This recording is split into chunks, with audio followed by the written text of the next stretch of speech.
Welcome to 99 TV. నేను ప్రియాంక. సరదాగా చేసిన డిఎన్ఏ టెస్ట్ ఒక జంట జీవితాన్ని మొత్తం మార్చేసింది. ఇద్దరు ప్రేమించి పెళ్లి చేసుకున్నారు, పిల్లలు కూడా ఉన్నారు. కానీ ఒక చిన్న రిపోర్ట్ వారి అందమైన ప్రపంచాన్నే ఛిద్రం చేసింది.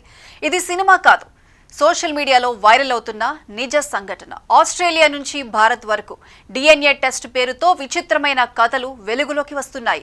ఒక జంట భర్త భార్యగా జీవిస్తున్న వారు డిఎన్ఏ టెస్ట్ల వల్ల రక్తం పంచుకు పుట్టిన వాళ్లుగా తేలిపోయింది. ఎందుకలా జరిగింది? ఇందులో తప్పు ఎవరిది? ఇప్పుడు వాళ్ళ భవిష్యత్ ఏంటి? ఈ కథనంలో చూద్దాం.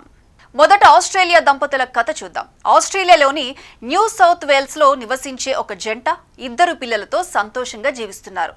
ఒకరోజు సరదాగా తమ కుటుంబ మూలాలు తెలుసుకోవాలనుకుని డిఎన్ఏ టెస్ట్ చేయించుకున్నారు. కానీ వచ్చిన రిజల్ట్ వారికి జీవితంలో పెద్ద షాక్ ఇచ్చింది. ఆమె డిఎన్ఏ ఆమె భర్త డిఎన్ఏకు సరిగ్గా మ్యాచ్ అయింది. మొదట ల్యాబ్ తప్పిదం అనుకున్నారు. 10 సార్లు టెస్ట్ చేయించుకున్నారు. అన్ని రిపోర్ట్లు ఒకటే సమాధానం. చివరికి తేలింది ఏమిటంటే ఆమె తల్లికి వీర్యదానం చేసిన స్పెర్మ్ డోనర్ ఇప్పుడున్న ఆమె మామగారే. అంటే భార్యకు జన్మనిచ్చిన వ్యక్తి భర్తకు తండ్రి. ప్రస్తుతం భర్త భార్య, కానీ జీవశాస్త్రం ప్రకారం తోబుట్టువులు. ఏం చేయాలో తెలియక ఆమె, నా జీవితం మొత్తం ముక్కలైపోయింది, నాకు నా భర్తపై ప్రేమ ఉంది, కానీ ఈ నిజం మా కాపురాన్ని కూల్చేసింది అంటూ రెడిట్లో తన బాధ ఆవేదనను పోస్ట్ చేసింది.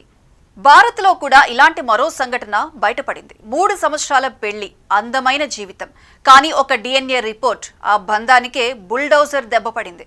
భారతీయ జంట సరదాగా ఏదో ఊహించుకుని తమ రక్త మూలాలు ఏంటి, ఏ ప్రాంతం నుంచి వచ్చాం అని తెలుసుకోవాలని సరదాకే డిఎన్ఏ టెస్ట్ చేయించుకున్నారు. రిజల్ట్ చదివిన తర్వాత వారి కళ్లల్లోని వెలుగు వెంటనే ఆరిపోయింది. మొహం పాలిపోయింది. వారి రిపోర్ట్లో ఒక్క లైన్, మీరు 25% డిఎన్ఏ పంచుకుంటున్నారు, మీరు సవతి తోబుట్టువులు అన్న వాక్యంతో కళ్ళు బైర్లు కమ్మాయి. నిజానికి వాళ్ళు ఒకే చోట గాని, ఒకే ప్రాంతంలో గాని, ఒకే ఇంట్లో గాని పెరగలేదు. ఇద్దరూ వేరువేరు కుటుంబాల్లో, వేరువేరు ప్రాంతాల్లో, 100 కిలోమీటర్ల దూరంలోని రాష్ట్రాల్లో పెరిగారు. జీవితంలో ఎప్పుడూ కలవలేదు. కానీ డిఎన్ఏ టెస్ట్ చెబుతోంది మీ ఇద్దరి రక్తం ఒక్కటే అని. ఇప్పుడు అసలు మిస్టరీ అక్కడే. పెళ్లయ్యే సమయంలో కూడా ఈ నిజం ఎవరికీ తెలియదు. తర్వాత బయటపడింది ఈ షాకింగ్ నిజం. భర్త చిన్నప్పుడు అతని అమ్మమ్మ ఒక ఫెర్టిలిటీ క్లినిక్ లో డోనర్ స్పెర్మ్ ను ఉపయోగించిందట. ఇంతకు ఆ డోనర్ ఎవరో తెలుసా? అదే ఈ భార్యకు జన్మనిచ్చిన ఆమె తండ్రే.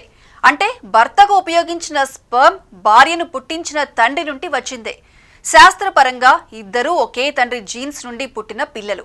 ఇది పాపం కాదు, నేరం కాదు, కానీ వ్యవస్థ చేసిన అతి పెద్ద తప్పు. ఒక డిఎన్ఏ టెస్ట్ వారి కుటుంబాన్ని, వారి పెళ్లిని, ప్రేమను పిడుగుపాటులా ఛిద్రం చేసింది.